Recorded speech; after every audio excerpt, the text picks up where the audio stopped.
I have never played a Souls game before. Until now. I am diving deep into Liurnia, and following my defeat of the Dragonkin Soldier of Noxtella, I am prepared to do whatever it takes to become the Elden Ring warrior. After 26 hours, 13 minutes, and 37 seconds in the lands between, this has been my experience.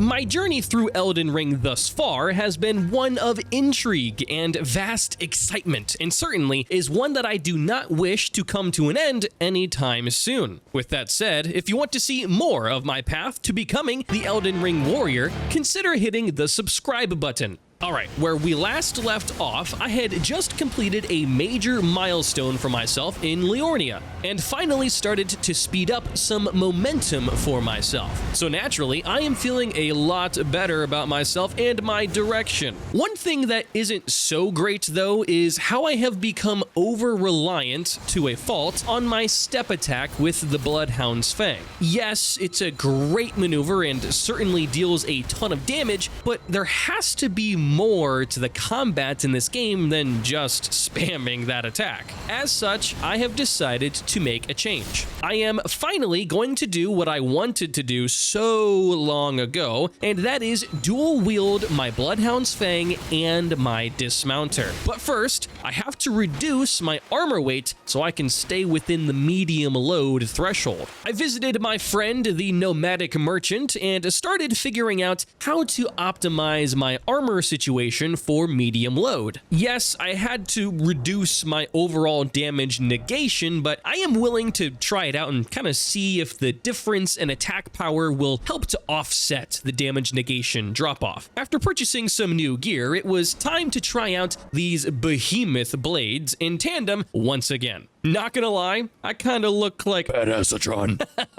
Initial thoughts are that I can one-shot with my dual blade attack, which is certainly what we're looking for. The only thing is the attacks are a bit slow, so I will need to adjust my playstyle accordingly. But honestly, so far, it feels pretty good. Now, granted, it's only been on some basic crawler boys. As I was testing out my new attacks, I stumbled across a spirit spring nearby. I don't remember seeing that before. I wonder if it will take me where I need to go from my story progression. I hopped on Torrent and gave it a go. Oh shit, there's an Everjail over there. Okay, alright. Before heading to the Everjail, I wanted to see what was on the right side of this new pathway, just to kind of get a lay of the land first. But out of nowhere, these tiny little cloud boys came after me, and they were hard as hell. I was not expecting them to be so fast and freaky. Jesus, man. I'm also still trying to kind of judge the distance I need to be away from the enemies in order to hit them with my new dual blade attack, so that kind of made this whole encounter tough as shit. I continued further and found some more of the Cloud Boys, but after taking them down, they dropped Vulgar Militia Armor. Okay, I like it. And it keeps me in medium load. I went back to the site of grass to heal up, and then headed for the Everjail that awaited me. Malefactor's Everjail. I was greeted. I entered. This is my first Everjail since I took down the Bloodhound Knight Darrowil many hours ago. So this should be interesting. I hope it goes easier. Aiden, Thief of Fire. He's a chubby little fella, ain't he? I rolled into his attack and landed a follow-up with my dual blades. Nice. I rolled again and struck for the second time. And then I did it for a third time. Okay, I've got a bit of a nice thing going here. He finally struck me, but I retaliated and then hit a step attack, bringing him to less than a quarter health. I had to heal up myself as I reached near death. And then this giant fireball exploded and pummeled me. I escaped Aiden's slam and... wait, did he heal himself? I definitely had him near death, and now he's at a third? I got him low yet again and went in for one final step attack, and then... Okay, at first that boss was easy, but then he can heal himself? I don't think I've faced any boss that possessed that ability so far. That is a major game changer. Wow. Round 2. I failed my roll and attack, and immediately I am down several flasks and nearly all of my dignity. Man, this guy is just in my head now. It's all right. Let's just do it again. I hit my first roll, and then he struck me several times in a row to bring me very low. Dude, this is not going well. Again. I reset my position and then ran away from his fire, avoiding it this time. I followed up with a step attack, but then he healed himself again. With one flask remaining, I ran away from his fire and struck with another step attack. And then I got too aggressive and fell once again. All right, enough playing around. I started things with a step attack to bring him down to nearly half health. Took some more hits, but kept pestering him and landed another half step attack. I healed up and landed a jump attack, and one final time, a step attack, and it's done. Aiden, Thief of Fire, you are mine. You know what we have to do. He dropped a Flame of the Fell God incantation. Oh, hell yeah. This looks awesome. Man, that boss was actually super interesting. I nearly one-shot him and then got pummeled afterwards. Once I figured it out, though, it wasn't so hard. That whole healing thing, though, it's just so weird. I had no idea that there would be enemies in the lands between that can do that. Definitely a shocker, that's for sure. And now I have some real experience dual-wielding my Bloodhound's Fang and Dismounter, and I really like it. Still need some more time, but overall, I really enjoyed it. With that, my journey takes me further along the western side of Liurnia, and what lay ahead is surely to be dark and dreadful.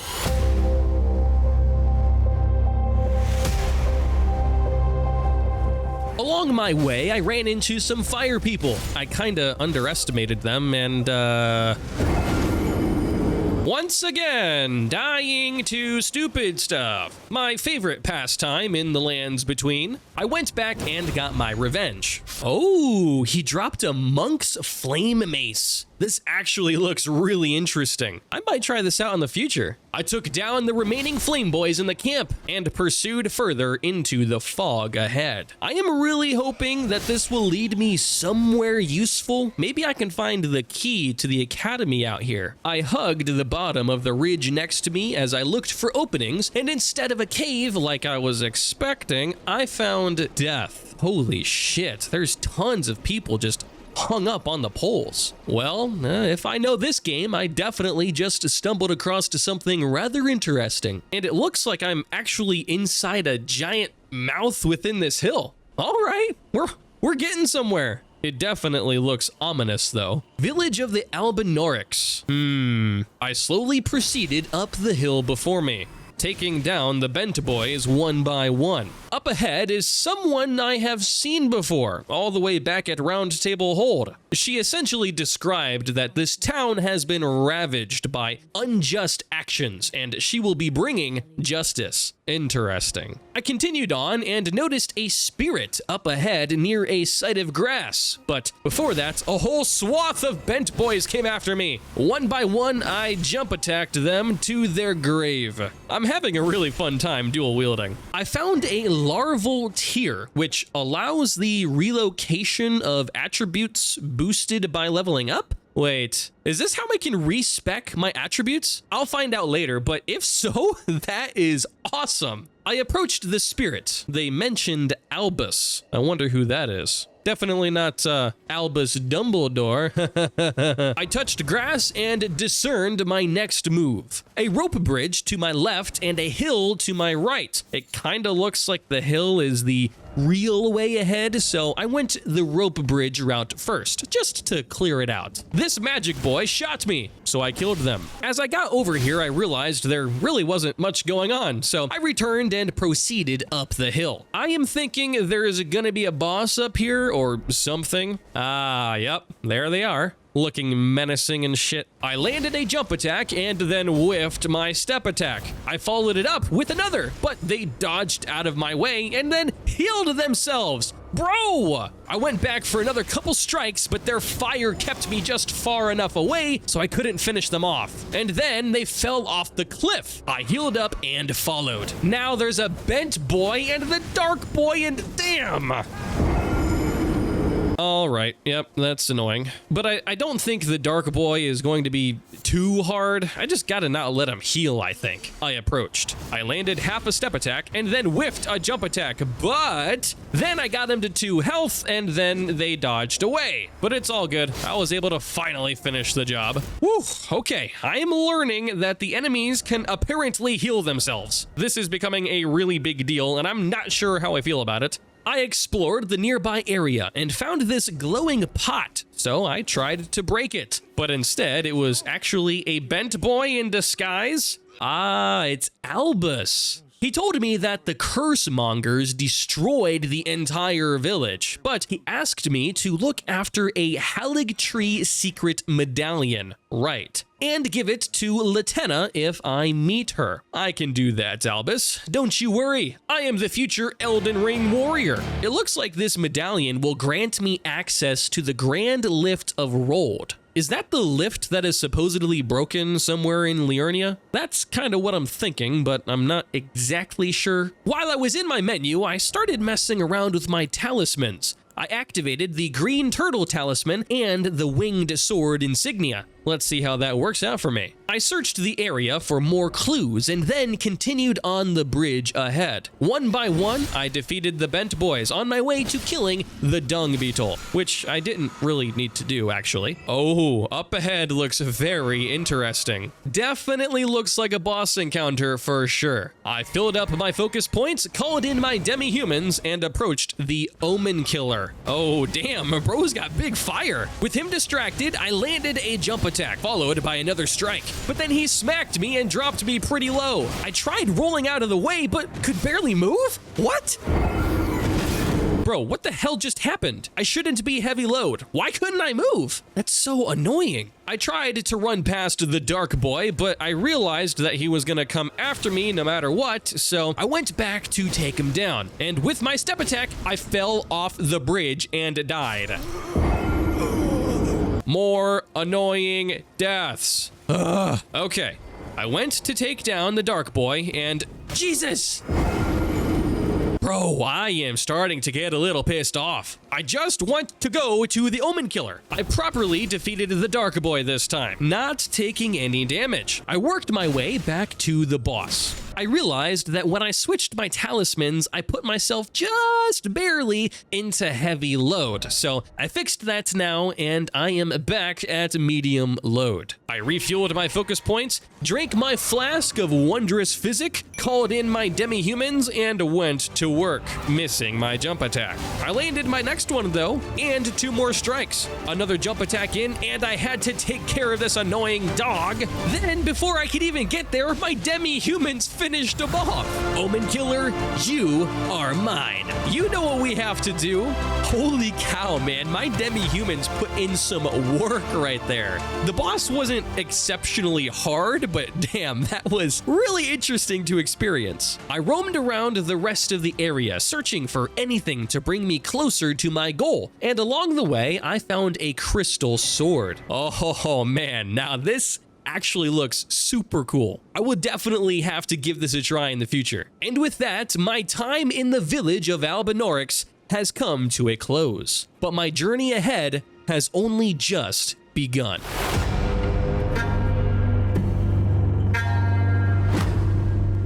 I found a new site of grass at this broken down tower. I touched it and rested. The converted tower, I was greeted. Inside is a statue surrounded by candles. Interesting. Erudition guide thee, a message said. Unless I am missing something, which is certainly possible, there is nothing in here? Why would there be a whole tower and an idol if there's nothing to do or gain here? Weird. I continued on outside, and there is a massive tree up ahead, like huge. That definitely has to be an important location. I took down a couple of enemies as I approached the massive tree. Oh shit, yep, there's a boss up there. Well, alrighty, let's do this. I drank a flask of wondrous physic, called my demi-humans, and approached the minor Erd tree, and went to battle with the Erd tree avatar. I landed a jump attack, and then backed off to avoid their slam. I approached again for another jump attack, and half a step attack before getting smashed. I went in for another step attack, but his yellow lights shattered me. Interesting. It looks like he isn't that hard, but I'm gonna have to avoid the yellow light. I called my demi-humans, applied some magic grease, drank my flask of wondrous physic, and approached once more. I baited him with my demi-humans and then approached for a jump attack, followed by a half step attack, twice. I almost got destroyed, but then I healed up and refilled my focus points and landed a jump attack. His yellow lights are coming, but I stayed away. Landed a step attack and then broke their poise. I got slammed, but one final time I landed a step attack to finish him off, and what? Huh. Nice. So, we did that whole thing where you trade, like in Call of Duty. Cool. Still, Erd Tree Avatar, you are mine. You know what we have to do. I am gonna take a stab at it and assume that the yellow lights he was using is holy damage. I don't know for sure, but it would make sense to be that way. I surveyed the area around the tree to try and find something interesting. Maybe a way into the tree or a hidden path, something. Alas, as I continued searching, I came across nothing, and my time at the minor Erd tree has ended. I'll tell you what though, that Erd tree avatar was really cool, and it makes me wonder if there are multiple of those enemies. It kind of seems like the style of boss where there would be more of them, kind of like the Tibia Mariner. But then again, I have absolutely no idea. I continued on my pathway northward, looking for a hidden pathway, or really anything, to lead me to the glintstone key that I am searching for. Some comments in the last video mentioned something about a dragon in the water, but I haven't seen anything yet. I continued looking. Amongst my journey, I found an interesting corpse on the ground, and the messages were talking about revenge? Not sure what that means, but I continued on and found a sight of grass ahead. Perfect! I was needing one of those. As I was about to rest, I got stabbed in the back? What the fuck? What is this red dude? Edgar the Revenger? Huh? I landed a jump attack and followed with a step attack to drop him to 1/3 health. I interrupted his heal, but then he got me back with a couple stabs. I healed up and whiffed my attacks and then got blasted. Okay, what the hell is this? Bro looks like just a regular dude, but he's got a red name? What is that? It says invaded? I don't understand. I landed a jump attack and followed with a step attack. I healed, rolled out of his attack, and finished him off. Edgar the Revenger, you are mine. You know what we have to do.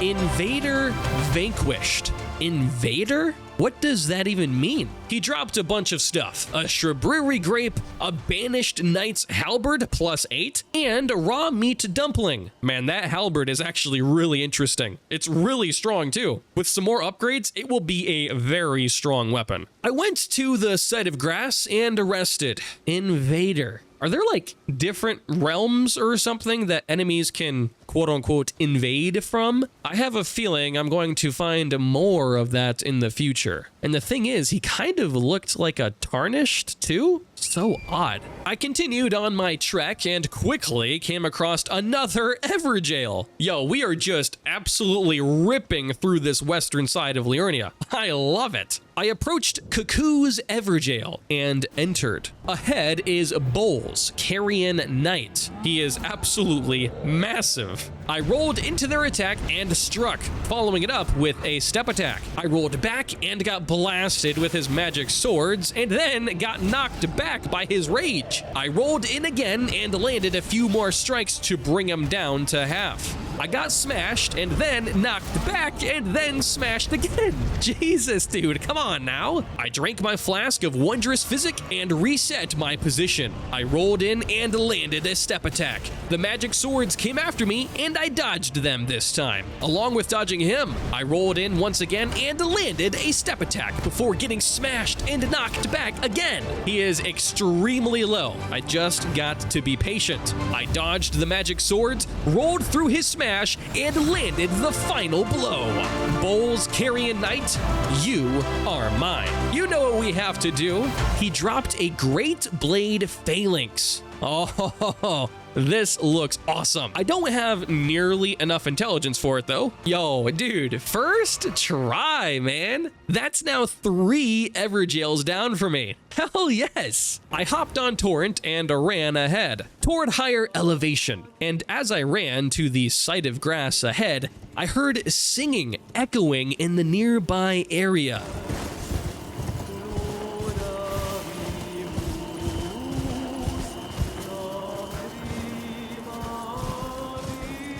I leveled my vigor to 30 because up ahead, I have a feeling things are about to get very interesting.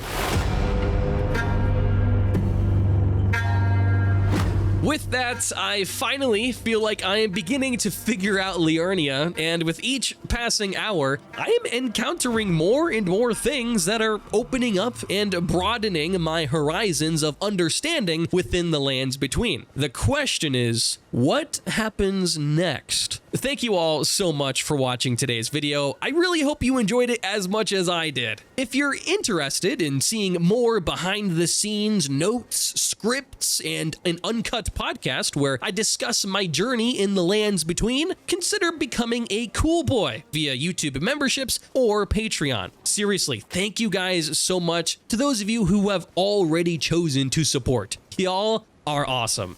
Otherwise, subscribe if you haven't already to see what happens next in the journey of the future Elden Ring warrior. And catch up on that journey by checking out the video on screen now.